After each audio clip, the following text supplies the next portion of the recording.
perimeter of the rectangle is 26 centimeter and its length is 7 centimeter. Find its area in centimeter squared. நல்லா கவனிங்க. இதுல என்ன சொல்லியிருக்காங்க? ஒரு செவ்வகத்தின் சுற்றளவு 26 சென்டிமீட்டர். அதன் நீளம் 7 சென்டிமீட்டர் ஆகும். அதன் பரப்பளவை கண்டறியும். ஓகே. இதுல என்ன ரெக்டாங்கிள் ரைட்டா? ஸோ அப்ப ரெக்டாங்கிளோட என்ன நம்மளுக்கு ஃபார்முலா 2 ஃபார்முலா தெரியணும். முதல் ஃபார்முலா வந்து பெரிமீட்டர் தெரியணும். இன்னொரு ஃபார்முலா ஏரியா தெரியணும். இந்த 2 ஃபார்முலா தெரிஞ்சாதான் இந்த கொஸ்டின் உங்களால கையே வைக்க முடியும். நம்ம ஆல்ரெடி வந்து சொல்லியிருக்கோம்.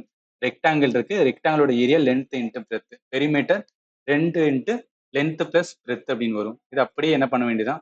அப்ளை பண்ண வேண்டியதான். ஸோ அப்ப பெரிமீட்டர் என்ன பண்ணணும்னு வச்சுக்கலாம். முதல்ல வந்து கண்டுபிடிச்சிருவோம். அதாவது பெரிமீட்டரோட வேல்யூ கொடுத்துருக்காங்களா? அதை வச்சு வந்து கண்டுபிடிக்கலாம்ல. ஸோ பெரிமீட்டர் என்ன வரும்? 2 இன்ட்டு லென்த் பிளஸ் பிரெத்னு வருமா? ஸோ பெரிமீட்டரோட வேல்யூ 26.